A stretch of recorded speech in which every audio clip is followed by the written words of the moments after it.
Hi நண்பர்களே, நலம் 360 சேனலுக்கு உங்களை அன்போடு வரவேற்கிறேன். இன்றைக்கி நம்ம வீடியோவில் எதை பற்றி பேச போகிறோன்னா, நம்ம ஊரோட பழமையான 5 சிறுதானியங்களில் ஒன்றான குதிரைவாலி அரிசியை பற்றி தான் தெரிஞ்சுக்க போகிறோம். குதிரைவாலினா என்ன, ஏன் இந்த பெயர் வந்துச்சு? குதிரைங்களுக்கு தரும் ஆற்றல் மாதிரி நமக்கு ஆற்றல் தரும் என்பதால் தான் இதுக்கு குதிரைவாலி அப்படின்னு பெயர் வந்துச்சு.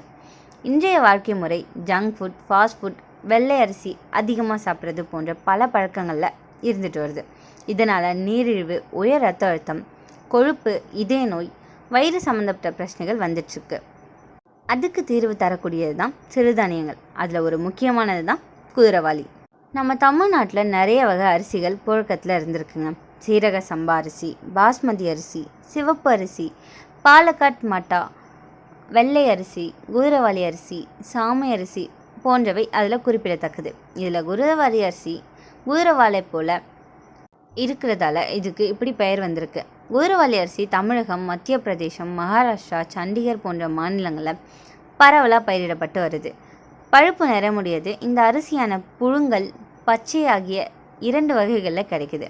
இந்த குதிரைவாலி அரிசி மூலம் நம்ம என்னென்ன நன்மைகள் கிடைக்குது, என்னென்ன பக்க விளைவுகள் கிடைக்குது, இதை யாரெல்லாம் பயன்படுத்தணும், யாரெல்லாம் தவிர்க்கணும்னு சொல்கிறேன், மறக்காமல் நோட் பண்ணிக்கோங்க. அதுக்கு முன்னாடி நலம் 360 சேனலை சப்ஸ்கிரைப் பண்ணாதவங்க சப்ஸ்கிரைப் பண்ணிக்கோங்க. மறக்காமல் பக்கத்தில் இருக்க பெல் ஐக்கானை ப்ரெஸ் பண்ணிக்கோங்க. வாங்க வீடியோக்குள்ளே போகலாம். 100 கிராம் குதிரைவாலி அரிசியில் உள்ள ஊட்டச்சத்துக்கள் என்னென்னு சொல்கிறேன்.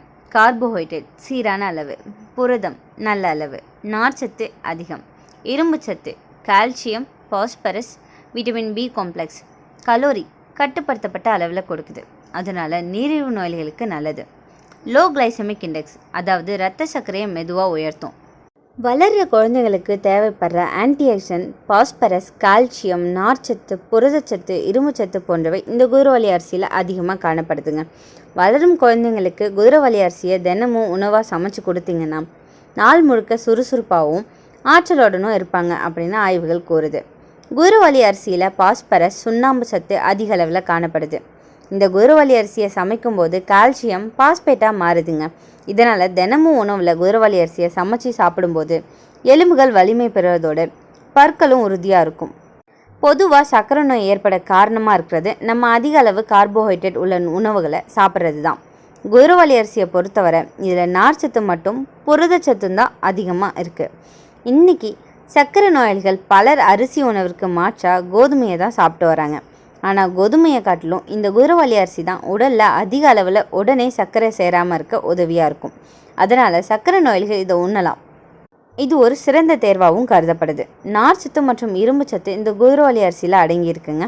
ஆகையால் மலச்சிக்கல் பிரச்சனை உள்ளவங்க இந்த குதிரைவாலி அரிசியை நாள்தோறும் சமைச்சு சாப்பிட்டாங்கன்னா தீர்வு கிடைக்கும். மேலும் மூல பிரச்சனைக்கு இந்த குதிரைவாலி அரிசியை ஆய்வுகள் பரிந்துரை செய்கிறாங்கங்க. பீட்டா கரோட்டின் சத்து குதிரைவாலி அரிசியில் இருக்குது. இந்த பீட்டா கரோட்டின் கண் குறைபாட்டை தடுக்கும் ஆற்றல் கொண்டது. அதனால் தினசரி குதிரைவாலி அரிசியை சமைச்சு உண்டு வந்தீங்கன்னா கண் சம்பந்தமான குறைபாடுகள் நீங்கி பார்வை திறன் அதிகரிக்கும். அது மட்டும் இல்லாமல் கண்களை சுற்றி இருக்கும் கருவலத்தையும் நாளடைவில் படிப்படியாக நீக்க இது உதவியாக இருக்குது. குதிரைவாலி அரிசியில் புரதச்சத்து, மாவுச்சத்து, நார்ச்சத்து, தாது உப்புக்கள் பெருமளவில் இருக்கிறதால உடல் எடையை குறைக்கவும் கொழுப்பு குறைக்கவும் இது அதிகமாக பயன்படுத்தப்படுது. அதோட உடலில் நோய் எதிர்ப்பு சக்தியை அதிகரிக்கும் இது உதவியாக இருக்குது. குதிரைவாலி அரிசியை தொடர்ந்து சாப்பிட்டோம்னா நீர்க்கடுப்பு பிரச்சனை நீங்கும். அதே சமயம் சிறுநீரை பெருக்குவதோடு உடலில் உள்ள தேவையற்ற உப்புக்கள் மற்றும் கழிவுகளை அகற்றவும் இது உதவியாக இருக்குது. சிறுநீர் பாதையில் ஏற்படும் புண்கள், கட்டிகள் அகற்றும் திறன் இந்த குதிரைவாலி அரிசிக்கு உண்டு. குதிரைவாலி அரிசியை தினமும் உணவில் பயன்படுத்தி வந்தோம்னா செரிமான பிரச்சனைக்கு தீர்வு கிடைக்கும். மேலும் உடலை கட்டுக்கோப்பட வச்சுக்கொள்ளவும் இது உதவியாக இருக்குது. அதே சமயம் முதியோர்களுக்கு ஏற்படக்கூடிய ஜீரண கோளாறுகளையும் இது சரி செய்ய உதவுதுங்க. குதிரைவாலி அரிசியில் இரும்பு சத்து, புரதச்சத்து, நார்ச்சத்து அதிக அளவில் இருக்கிறதால இரத்த சோகையை உடல் வலிமைக்கு பெருமளவில் இந்த அரிசி மருத்துவர்கள் பலர் பரிந்துரை செஞ்சிட்ருக்காங்க அப்படின்னு ஆய்வுகள் கூறுது. மழை காலத்தில் பெரும்பாலான மக்கள் சளி, இருமல், காய்ச்சல் போன்றவற்றால் பாதிக்கப்படுவாங்க. இதற்கு முக்கிய காரணமாக உடலில் ஏற்படக்கூடிய தொற்று மற்றும் பருவநிலை மாற்றம்தான்.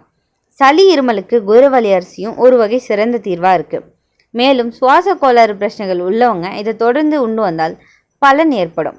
இதே நோய் உள்ளவங்க குதிரைவாலி அரிசியை தினமும் சாதமாக சாப்பிட்டு வந்தாங்கன்னா ரத்தத்தில் உள்ள குளுக்கோஸ் அளவு மெதுவாக கட்டுக்குள் வரும். இதனால் இதயத்திற்கு செல்லும் இரத்த நாளங்கள் சீராகவும் இதய துடிப்பு நன்றாகவும் இருக்கும்.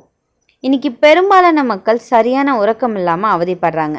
குதிரைவாலி அரிசியில் தயமின், ரிபோஃப்ளோவின் போன்றவை இடம்பெற்றுள்ளது. இதனால் இதை கஞ்சியாக நைட்டு நம்ம சாப்பிட்டோன்னா ஆழ்ந்த உறக்கம் கண்களை தழும் அப்படின்னு ஆய்வுகள் தெரிவிக்குது. வெள்ளை அரிசி சாப்பிட்டா உடனே சர்க்கரை லெவல் உயரும். ஆனால் குதிரைவாலி அரிசி சாப்பிட்டா மெதுவாக சுரந்து ரத்தத்தில் கலக்கும். அதனால் நீரிழிவு நோய்கள் ரொம்ப நம்பிக்கையாக இதை சாப்பிடலாம். நார்ச்சத்து அதிகமாக இருக்கிறதால வயிறு நிறைவு சீக்கிரம் வரும். அப்படின்னா மீண்டும் மீண்டும் சாப்பிடும் ஆசையை குறைக்கும். மெதுவாக எடையை குறைச்சிக்கலாம். எடை குறைக்க விரும்புகிறவங்களுக்கு இது ஒரு சூப்பர் ஃபுட்னு சொல்லலாம். குதிரைவாலி ரத்தத்தில் உள்ள கெட்ட கொழுப்பை குறைக்க உதவுதுங்க. நல்ல கொழுப்பை அதிகரிக்க உதவும். இதய நோய் வராமல் தடுக்குது. வயிற்றில் உள்ள பிரச்சனைகள், அதாவது மலச்சிக்கல், அஜீரணம், புண், இது எல்லாத்துக்கும் ஒரு நல்ல மருந்து மாதிரி வேலை செய்யும். நார்ச்சத்து வயிறு சுத்தமாக வைக்கிறதுக்கு ரொம்பவே ஹெல்ப்ஃபுல்லாக இருக்குது. கால்சியம், பாஸ்பரஸ் அதிகம் இருக்கிறதால குழந்தைகளுக்கும் பெண்களுக்கும் மூத்தவர்களுக்கும் இது நல்லது. எலும்பு மற்றும் பற்களை பலப்படுத்தும். மாதவிடாய் சிக்கல், அதாவது பிசிஓடி, ஹார்மோன் சமநிலை போன்றவற்றிற்கு இந்த குதிரைவாலி சாப்பிட்றது நன்மையை தருது. கர்ப்பிணி பெண்களுக்கு இரத்த சோகை குறைக்க இது உதவியாக இருக்குது. குதிரைவாலி சாப்பிட்டா உடம்புக்கு சக்தி நிறைய கிடைக்கும். அதனால் வேலை செய்கிறவங்க, மாணவர்களுக்கு இது ரொம்பவே நல்லது. இதில் கவனிக்க வேண்டிய விஷயம் என்னென்னா, சில பக்க விளைவுகள் இருக்க தான் செய்யுது. எல்லா உணவுக்கும் மாதிரி குதிரைவாலிக்கும் மிதமான அளவில் சாப்பிட்டா தான் நன்மை. அதிகமாக சாப்பிட்டா சிலருக்கு வாயு காற்று, கேஸ் பிரச்சனை வரும், வயிற்று வலி ஏற்படும். ஒரே மாதிரி தினமும் சாப்பிட்டோம்னா சத்து சீர்கேடு ஏற்படும். சோடியம், பொட்டாசியம் சமநிலையை பாதிக்கக்கூடும். சிறு குழந்தைகளுக்கு ரொம்ப அதிகமாக கொடுக்கக்கூடாது. குதிரைவாலி அரிசி சாப்பிட்றப்போ மிகுந்த தண்ணீர் குடிக்கணும். இல்லைனா மலச்சிக்கல் பிரச்சனை வரும். இந்த குதிரைவாலியை எப்படிலாம் சாப்பிடலாம்? குதிரைவாலி சாதம், உப்புமா, அடை, தோசை, கஞ்சி, புலாவ், பிரியாணி மாதிரி செஞ்சு சாப்பிடலாம். இட்லி, புட்டு மாதிரி பாரம்பரிய ரெசிபிகளும் இதில் செய்யலாம். யாரெல்லாம் சாப்பிடலாம்? நீரிழிவு நோயாளிகள், எடை குறைக்க விரும்புகிறவங்க, இதய நோய் உள்ளவங்க, மாணவர்கள், வேலை செய்கிறவங்க, ஆற்றலுக்காக இதை எடுத்துக்கலாம். கர்ப்பிணி பெண்கள் மருத்துவர் ஆலோசனைக்கு பிறகு இந்த குதிரைவாலி அரிசியை சாப்பிடலாம். இப்போது உங்களுக்கு ஒரு சில கேள்விகள் வரலாம். இந்த குதிரைவாலி அரிசியை தினமும் சாப்பிடலாமா? கண்டிப்பாக சாப்பிடலாம். ஆனால் வாரத்தில் 3லேருந்து 4 நாட்கள் போதுமானது. மற்ற சிறுதானியங்களையும் நீங்கள் கலந்து சாப்பிட்றது ரொம்பவே நல்லது. சர்க்கரை நோயாளிகளுக்கு இது நல்லதா? ஆமாங்க. வெள்ளை அரிசிக்கு பதிலாக இந்த சிறுதானியத்தை நீங்கள் சாப்பிடலாம்.